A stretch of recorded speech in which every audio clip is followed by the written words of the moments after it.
Hello students, good morning. मैं Mukesh Vishwakarma from Success coaching classes Jhalawar. Today we have learn a topic voice. जो हमने last class में जो पढ़ा था वॉइस के बारे में, आज हम वो स्टार्ट करते हैं वहीं से। तो पिछली कक्षा में हमने देखा था वॉइस, वॉइस की डेफिनेशन और वॉइस के कुछ एग्जांपल। अब हम बात करते हैं वॉइस के प्रकार। तो टाइप्स ऑफ वॉइस जो है, वॉइस कितने प्रकार के होते हैं, इसकी क्या डेफिनेशन है, इसमें हमें एग्जाम के अंदर क्या करना पड़ता है, कैसे वॉइस को चेंज करना है, अल्टरनेट चेंजेस क्या है। तो आज हम पढ़ेंगे टाइप्स ऑफ वॉइस।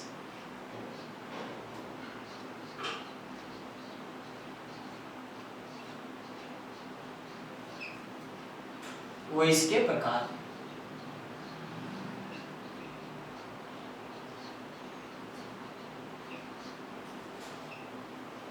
वॉइस के दो प्रकार होते हैं।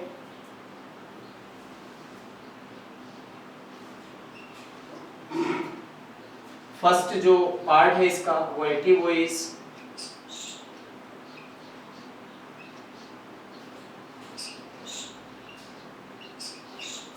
और सेकंड पैसिव वॉइस।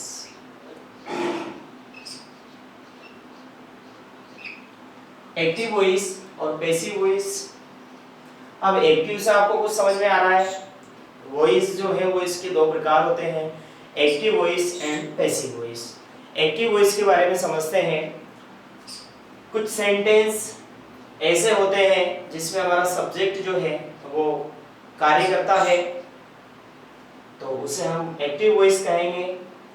और पैसिव वॉइस के अंदर हमारा जो सब्जेक्ट होता है वो काम नहीं करता है, वो किसी भी व्यक्ति या वस्तु के द्वारा जो काम किया गया है उसके परिणाम को वो भोगता है। समझते हैं इसे।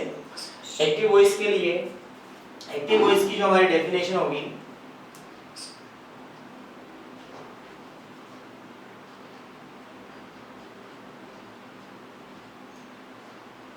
क्रिया का वह रूप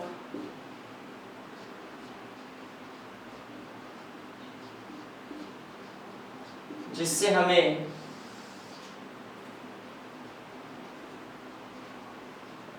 यह पता चलता है कि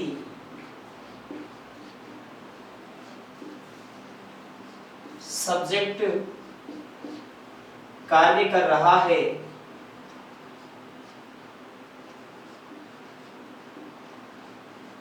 एक्टिव वॉइस कहलाता है। हमारा सब्जेक्ट अगर काम कर रहा है, अब हिंदी में तो ठीक है हम पहचान लेते हैं इसे, इंग्लिश में पहचानने के लिए या तो आपको वर्ब की फर्स्ट फॉर्म दी गई होती है, वर्ब की सेकंड फॉर्म दी गई होती है, या सेंटेंस के स्टार्टिंग में सब्जेक्ट दिया गया होता है। हम देखते हैं ये, इसके एग्जांपल है।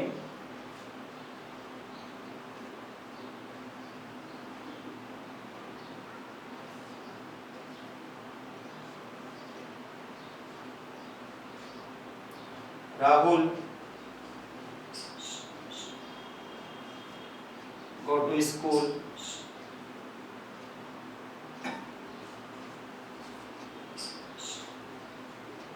राम किल Ravan.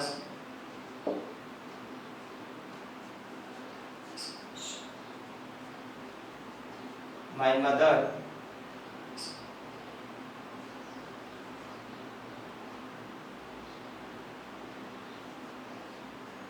has been cooked food.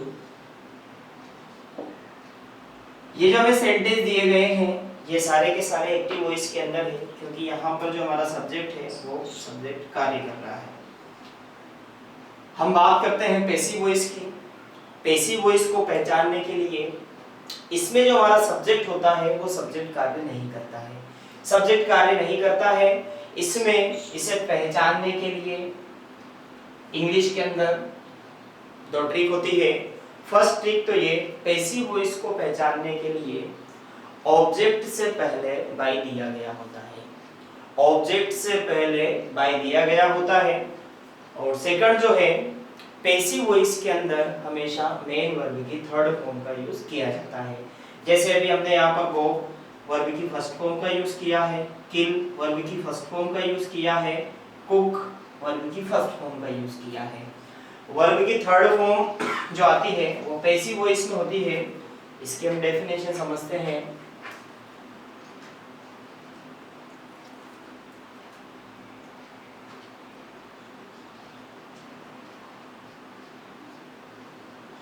क्रिया का वह रूप जिसमें सब्जेक्ट कार्य नहीं करता है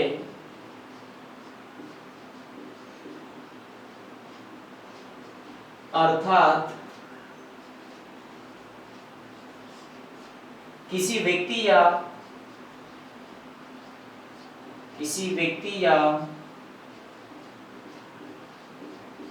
वस्तु के द्वारा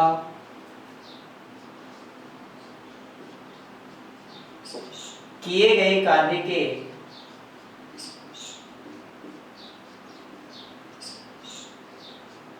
परिणाम को भोगता है। भुगतना कई बार होता है। जैसे क्रिया का वह रूप जिसमें सब्जेक्ट कार्य नहीं करता है अर्थात किसी व्यक्ति या वस्तु के द्वारा किए गए कार्य के परिणाम को भोगता है, पैसिव वॉइस कहलाता है। पैसिव वॉइस कहलाता है। आप इस वीडियो को स्क्रिप्ट करके और नोट्स भी तैयार कर सकते हैं। इसी के साथ जो मैं लिख रहा हूँ, आरबीएससी 10th क्लास जो बच्चे भी 9th क्लास पास करके 12th क्लास में आए हुए हैं और जो 12वीं जो जिसके इंग्लिश लिटरेचर है वो भी इस पार्ट को नोट करते जाए, क्योंकि आपके दोनों के लिटरेचर वाला जो पार्ट होता है वो सेम होता है। तो आप इस वीडियो को देख रहे हो हमारे कोचिंग क्लासेस के जो ऑनलाइन यूट्यूब चैनल है सक्सेस कोचिंग क्लासेस। अगर आपको ये वीडियो पसंद आई हुई है, आपको लग रहा है कि इससे हमें कुछ सीखने को मिलता है, तो आप हमारे चैनल को लाइक कीजिए, सब्सक्राइब कीजिए और बाकी अपने फ्रेंड्स में शेयर कीजिए। जो भी बच्चे अभी 9th क्लास पास करके और 10th क्लास में आए हुए हैं, बाकी और जो सब्जेक्ट है साइंस मैथ्स, इसकी भी क्लासें आपके कल से ऑनलाइन हो जाएगी। आज से ये स्टार्ट किया है आपके ऑनलाइन क्लासों का। अब रोज़ाना आपको 1 घंटे की क्लास एक सब्जेक्ट की मिलेगी। और बाकी जो बच्चे जिनके अभी एग्ज़ाम नहीं हुए हैं बोर्ड क्लास वालों के, वो अपनी तैयारी करते रहें, क्योंकि बहुत जल्दी गवर्नमेंट जो है बोर्ड आरबीएससी जो अपने अजमेर बोर्ड है वो बहुत जल्दी स्टूडेंट के लिए इंफॉर्मेशन लेकर आने वाली है कि आपके बहुत जल्दी पेपर स्टार्ट होने वाले हैं। इसके एग्जाम्पल समझते हैं पैसिव वॉइस के। यही समझ लेते हैं।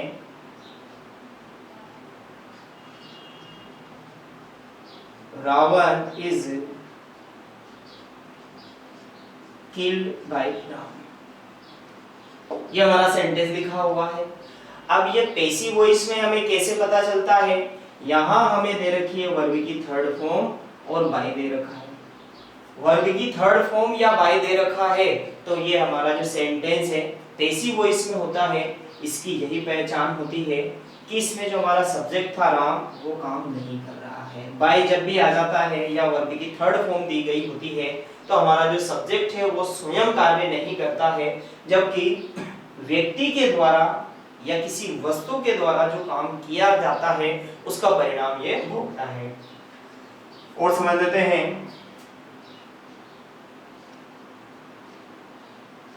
Food has been cooked by my mother।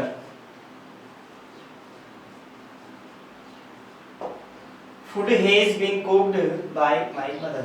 इस सेंटेंस के अंदर देखिए आप भी, आपको क्या पता चल रहा है? बाय दे रखा है, वर्ब की थर्ड फॉर्म दे रखी है, तो ये वाला जो सेंटेंस है हमारा वो पैसिव वॉइस का सेंटेंस है। हमने यही सीखा है। आप जल्दी से इसे नोट कर लेना, स्क्रीनशॉट ले सकते हो, आप इसे नोट कर लीजिए। और बहुत जल्दी कल से ये जो सारी वीडियो हैं आपको हमारे ऐप पर मिलने वाली है। हम गूगल प्ले स्टोर पर जो ऐप है वो कल से हमारा चालू हो जाएगा। नेक्स्ट वॉइस, हमें एग्जाम में एक्टिव वॉइस दे के रखता है और एक्टिव वॉइस से हमें चेंज करना पड़ता है पैसिव वॉइस के अंदर।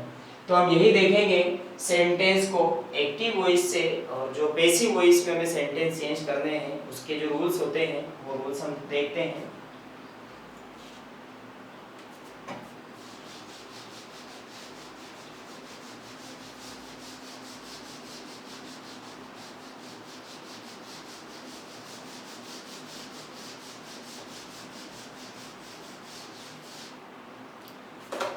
फर्स्ट जो हमारे सेंटेंस है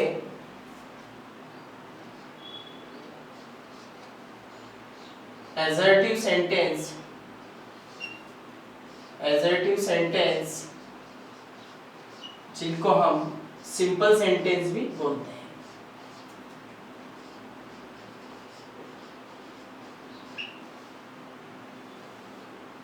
साधारण वाक्य जिसे क्या कहा जाता है हिंदी में,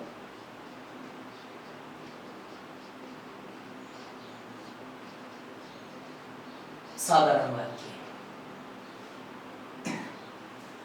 साधारण वाक्य में हम पढ़ेंगे rules of change active voice to passive voice. Active voice से पैसिव वॉइस में सेंटेंस को चेंज करने के क्या नियम होते हैं।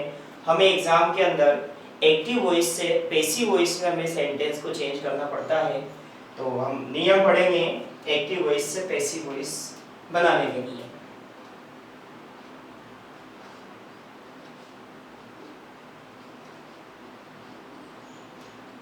एक्टिव वॉइस से पैसिव वॉइस बनाने के नियम।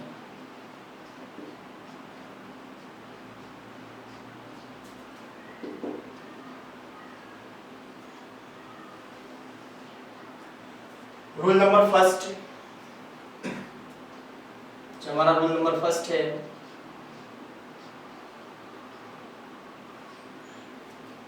एक्टिव वॉइस का जो फॉर्मेट होता है इसको जब हम पैसिव वॉइस में चेंज करेंगे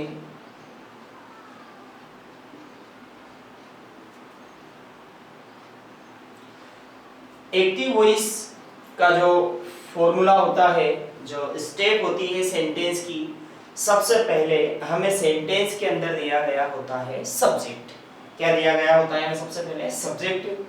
हमें सबसे पहले एस दिया गया होता है जिसे हम बोलते हैं सब्जेक्ट। एस के बाद में सेकंड नंबर पर मिलती है वी, वी का मतलब हुआ वर्ब, और वर्ब के बाद दिया गया होता है हमें ऑब्जेक्ट। ये ध्यान रखना, ये नोट कर लेना, इतनी सी बात जो आपको मैं बता रहा हूं यहाँ पर। किसी भी वाक्य में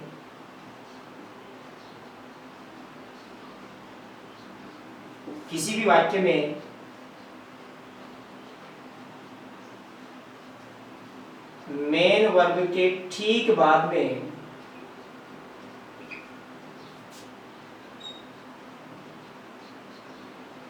जो शब्द दिया गया होता है उसे ऑब्जेक्ट कहते हैं, उसे ऑब्जेक्ट कहते हैं। किसी भी वाक्य में मेन वर्ब के ठीक बाद में जो शब्द दिया गया होता है उसे ऑब्जेक्ट कहते हैं।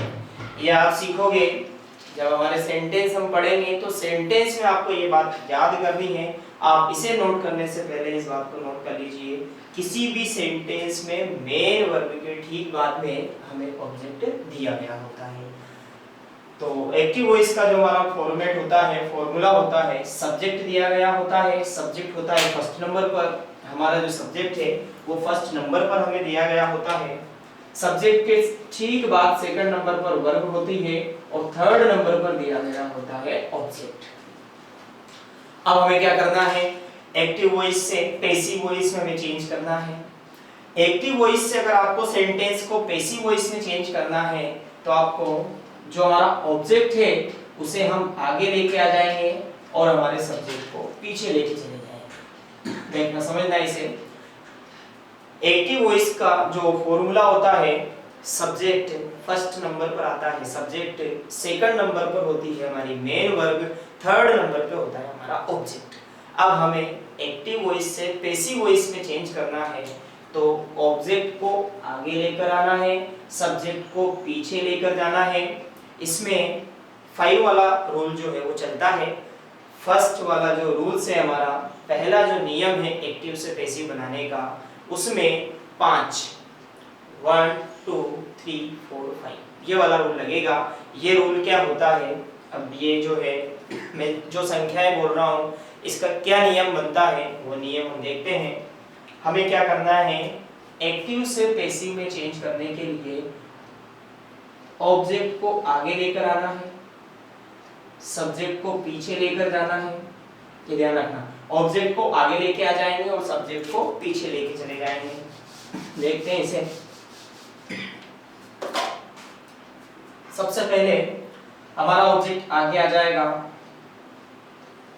ऑब्जेक्ट आ जाएगा फर्स्ट नंबर पर, सब्जेक्ट चला जाएगा सबसे लास्ट में, सब्जेक्ट हो जाएगा हमारा फिफ्थ नंबर पर। और वर्ब में कोई चेंजेस नहीं करना है, वर्ब यहीं पर आ जाएगी। वर्ब। अब हमें बाकी क्या चेंजेस करना है वो हम देखते हैं। बाकी हमें जो चेंजेस करना रहेगा, इसी में चेंजेस करके बताता हूं मैं आपको। सबसे फर्स्ट हमें ऑब्जेक्ट को आगे लेकर आना है, ऑब्जेक्ट के बाद में हमें जो यूज करना है सेकंड नंबर पर हेल्पिंग वर्ब का। एक्टिव से पैसिव बनाने के लिए हमें सेकंड ऑप्शन हेल्पिंग वर्ब का यूज करना है। इसके बाद हमें थर्ड नंबर पर मेन वर्ब का यूज करना है और वर्ब की थर्ड फॉर्म आएगी। ये बात सभी स्टूडेंट को ध्यान रखनी है, तीसरे नंबर पर मेन वर्ब की थर्ड फॉर्म आएगी। ये रहेगा हमारा थर्ड पॉइंट। इसके बाद लास्ट जो है हमें बाई का यूज करना है, मेन वर्ब और ऑब्जेक्ट के बीच में हमें बाई का यूज करना है। ये होगा हमारा फोर्थ नंबर पर। अब हम समझते हैं इसे, मैं आपको अगली क्लास में बताऊंगा ये फॉर्मूला हमने कैसे यूज करना है।